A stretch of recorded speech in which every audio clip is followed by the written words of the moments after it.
Well, welcome back. From a great American hero to a man you may have grown to hate. I don't know. He is the man who launched the video game revolution. Remember, with the invention of a game called Pong. I don't know how many quarters he has relieved from the youth of America. He also founded the Atari Corporation back in 1972, and he continues to invent and bring an entrepreneurial spirit to the American electronic scene. Our second pioneer guest of the evening, Nolan Bushnell. Nice to see you. Good to be here. Think of all those quarters and all those machines over the years. Unfortunately, I don't get a percentage of those anymore, but I'm still inventing games and doing a lot of fun. I want to see the new Petsters, and hopefully we can get them to work, Nolan. Well, see, the thing about Petsters is that they're not a remote-controlled toy. They have a mind of their own. And so sometimes they'll say, no, I don't want to do that. Obviously, they did in the opening of the show. Well, and we'd rehearsed that for hours. You just got to be kind to them. And I want to see the Petsters and how they work in a minute. But first, the American video game revolution was that. It seemed for a while in America that's all people of all ages were doing. They were staring into an electronic screen and twisting joysticks or pushing buttons and probably wrecking their eyesight and breaking their allowances. But is the bloom off the rose now in the video games? Well, I think that what happened, the bloom isn't off the rose. I think that it just got to a hysterical, fevered pitch that couldn't be maintained. I mean, I really don't think that it was healthy, the amount of video games that were being played at that point in time. How many of those did you invent? Oh, probably about 20 of them. What was the most popular? Of the ones that I invented, I'd say Breakout was one of the most popular ones that I did. Of course, Pac-Man, which actually came from Japan, I think, is the record breaker of Pac-Man and all the descendants and children and grandchildren of Pac-Man. But I'd sold the company by then, so I was sort of off doing other things. Well, there have been fads in America in every generation. Every generation has its fad, its pet, if you will, and they come and they go. The hula hoops, classic example. Exactly. There's one difference. A hula hoop cost $1.50 in 1956, or $2. These are very expensive machines. Now, are they gone? The Chuck E. Cheese outlets, the Pizza Time outlets, which you got involved in? Is that all bye-bye? I'd say, no, there's still probably half as many arcades as there were at the peak. Yeah. And it turns out that there's still a tremendous amount of play going on. It's just not as newsworthy, so it looks a little bit lower. Is there another generation for computer games? The technology just progressed geometrically, wildly. Is there something around the corner that we should know about? Yeah, in fact, we're working on a very interesting project right now through Sente, which is a division of Bally that I'm working with. And I think you'll see it probably around the first of the year. Some kind of interesting new twist. You're not going to tell us about it, are you? Well, I can't. Two Petsters, may we? Yes. Now, we had a little problem with this cute little guy right here. Well, just turn him on. Now, I don't... He attacked me this afternoon. Should I turn him on here? Okay. Now, what's happened? Is he programmed? Now he's alive, and he'll decide to do pretty much what he wants to. But if I want to call him, see now, nobody's controlling him. He's deciding to do that. He's growling at me. I told you, get away from my slave. Call him. Okay, kitty, come on. Come over here. Come over here. Okay. Now I'll just clap once, and he thinks that's calling him. Come on, kitty. No, he says no. He likes you, see. I'm sorry. You've lost him. He is mine. He likes you, see. And so one of the things that we wanted to do was to create a cat with a mind of his own so that he can be a pet, part of the family. Is there a microprocessor in here? Absolutely. A relatively powerful one for in a toy, and represents an awful lot of... Do you mind if I turn... Does this Petster have a name, by the way? Well, you can call... I call mine George, who's... George, I'm going to turn you off for just a second. I hope. Now, the microprocessor that you have in here obviously isn't under control. It's true, the robots are taking over. Yes. Now, this, in a very small way, and obviously in a highly uncontrollable way, is a robot. Yes, he is. And that's when we start getting into the element of programmed personality. you're really into robotics. We call him a robot in cat's clothing, but he's a pet, and he's in some ways smarter than your cat, in some ways dumber. He has a hard time with his wheels jumping on your lap in the middle of the night. Doesn't eat as much, and probably isn't as difficult to clean up after. Well, although cats are very clean. We've done a lot of research, and it turns out that there's tremendous demand for pets, but people, because of lifestyle problems or because of allergies or rent restrictions, they can't have pets. So we thought this would be a good interest. And we thought the pet rock was the last great gimmick. Hold on for a second, if you will, Nolan. We are talking with high-tech inventor Nolan Bushnell. And here's your chance to get involved in the conversation. Give us a call here in Detroit at 313-872-4040. Now, these little robots right here, I assume are on sale right now everywhere. Yes, but they're very hard to find. Why? Is this the Cabbage Patch doll?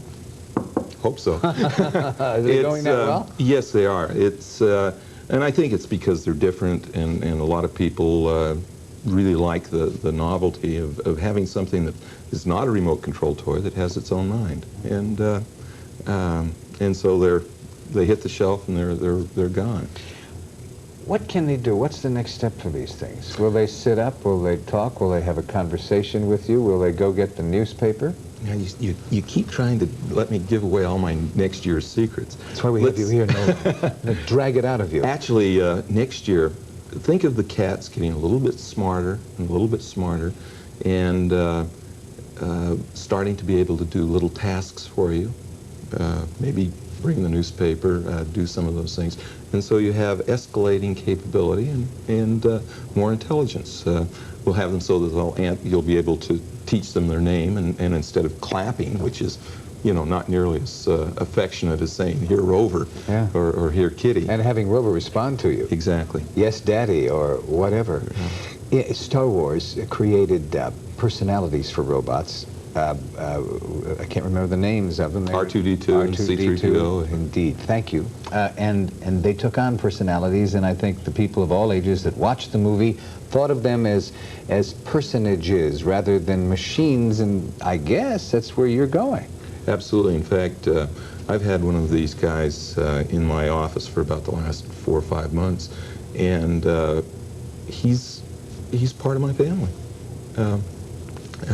If I'm working late at night and having him run around the office, it's kind of soothing. It's companionship. It's real companionship. Even though I know... Does your mother know what you're doing? Yes, yes, she does. She approves, I hope. Yeah. Well, it's funny. When I first quit my job and started a company, I can remember she said, "But Nolan, you had such a good job."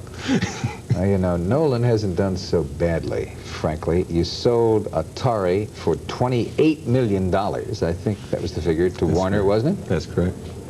And I suppose you will sell the Petsters and the whole idea to someone else. You really are an entrepreneur. You're in the business. You're an inventor who takes the idea, sees it through, and then sells it and goes on to his next whim, aren't you? I'm not sure. I think that I have some real regrets about selling Atari because there were a lot of things that went on, and I guess that we all want our challenges, and I don't think that I'm going to sell this company. I think I'm going to Will you do me a favor? Continue expanding. Yeah. Since I have failed so miserably in programming, George here, would you program him with a clap and show us how that works? Would you mind? Yeah, it is demonstration time, folks, on Late Night America. All right. If you don't mind, I'll get my coffee out of the way. Yeah. Okay, when these eyes are flat. Yeah. Here, Kitty. Come on. See, he's saying he doesn't want to do that. What he's probably responding to, there's funny noises that run around TV studios, and he's responding not just to my claps, but he's hearing something that he doesn't like, see? You could also be getting short-circuited from all the buzzers that are popping around here. No, he's saying no. He doesn't like See, that's his scare. He's nervous right now. No, you have convinced us. There's an old adage, never get animals on a show. I didn't know that applied to electronic animals, Well, you know, too. he wants to be, he was purring there. Okay. Stop him, will you? And let's go on the telephones here. Hello, you are on Late Night America. Hello, my name is Brian. I'm calling from New York, and I'm interested in knowing about your company, Sente. You founded that after you just sold Atari. I'm interested if you're going to have any more games out under that company's name. Yes, we have many games that are coming. In fact, we've got the #1 rated game right now, which is called Hat Trick. And it turns out that it's quite, it's a lot of fun. It's a simulated hockey game that is very, very powerful. We've got another game that's about to be introduced called Pool Shark, which is another very good billiard game, and they're coming along. You take the name for your companies from the Oriental game Go, right? Isn't Atari a term, and isn't Sente a term that means, what does it mean? Well, Sente is one of the only moves that can beat an Atari, if you would. I mean, if you have Sente, you can ignore an Atari all day long. How clever of you, Nolan. Hello, you are on Late Night America. Yes, my name is Mike, and I'm calling from Mount Clemens, Michigan. And I would like to ask Nolan, what changes do you foresee in the home computer industry, particularly Atari's future and Commodore as well? Well, I think that the video game business is a very interesting one in transition right now. And the home game business is really sort of being taken over by the personal computer. The personal computer business is still one searching for its identity. And I think the best game is yet to be invented. I think the best computer is yet to be invented. I like the Amiga that has just been introduced by Commodore very much. I think it's a very revolutionary machine. And my old company, I don't know. It's interesting. I don't have much contact with it really. Well, the shakedown continues in the home computer business. The jury is still out, as you indicate, and there's really a great connection. You use the same chips, as a matter of fact, and if one goes, the other does. But the bloom may be off the rose for the home desk-type computer too. True. Well, I believe that the personal computer is primarily a business device. Most people don't type. Most people don't use word processing. Most people can balance their checkbooks, forgive me, with a pen. Yeah, much faster than putting everything in. I actually think the future of personal computers is with personal robots, because I talk about a personal computer as being nothing more than a quadriplegic robot, because all the computers and capabilities will have to be in the robot. So I think that's where the computer really gets in the home. Since the days of Buck Rogers, I guess we've all dreamed of having our own personal robot that responds in English. Indeed, and does whatever we wish at our beck and call. Yeah. Hang on, Nolan. Hello, you're on Late Night America. Yes, my name is Richard Miller. I'm from Renton, Washington, and I was wondering, what does he think of the new computers and about the software on the Atari? Well, I think, Nolan, you've pretty well answered that. You don't have much contact with Atari, isn't that? Yeah, I'm really heavily into robots now. The personal computers, that's history for me. Yeah, Nolan hopes he does have the Cabbage Patch doll of this year. Hello, you're on Late Night America. Hello, I'm Nick from Wadsworth, Illinois, and may I say that I think that you have one heck of a good thing started with computer games. I'm 15 years old and I play them all the time. My question is, what inspired you to start all this? Well, I worked at an amusement park when I was in college, and part-time, putting myself through college, and played computer games on the big mainframes that were at the engineering school, and so you just sort of married the two together. Did you see the movie War Games? Yes. Could that happen? Tell me. No. Oh, good. You've made me feel very, very secure. More phone calls, Nolan. Hello, you're on Late Night America. Yes, my name is Jim from Indianapolis. Yes, Jim. I heard a story years ago that Pong was actually a mistake. There was some other things that you were trying to do, and you just stumbled upon it and decided to go ahead with it. Is that true? Yes, it is. It turns out some of the really great things that happen are lab detours, if you would. And Pong was a training project, I thought it was much too simple. We were actually moving towards a driving game. And the Pong game was a training project for an engineer that I just hired, Al Alcorn, who was really, though I get credit for it, Al Alcorn was really the guy who did the computer work for Pong. And he put it together, and we got playing it, and it was just too much fun. But all great things, all great discoveries in history, or many of them, have been accidents. Yeah. Well, A.G. Bear, do you have that guy here? Oh, wait, here's A.G. Bear. Hello, A.G. Bear. We've been hiding him. Yeah. He has been talking to me, but he's very silent now. Hi, A.G. How are you? Are you having fun? Do you like it on TV? You do? Nolan, you have to understand his language. That's the problem. Exactly. He talks in bear talk. But this was a laboratory detour. And what it was, we wanted a talkback system for the Petsters. Sure. And the first one that came out, the guy, you know, it sounded like this. It says, that doesn't sound like a cat, that sounds like a bear. So one of the engineers said, oh, you know, as a joke, put it in a bear, and we said, hey, let's market that. I assume AG is doing very well. Very well. You know, there is a connection between you and Chuck Yeager. Chuck Yeager was connected with all the high-tech experimental business that has taken us to such, well, to the moon and back, has a shuttle orbiting over our heads right now. And you and people like you in Silicon Valley have been the beneficiaries of the spin-offs from all of that, haven't you? Absolutely. I mean, we are really, you know, standing on the shoulders of the space program and the defense programs. You know, another interesting connection is Chuck has succeeded by making in-course corrections.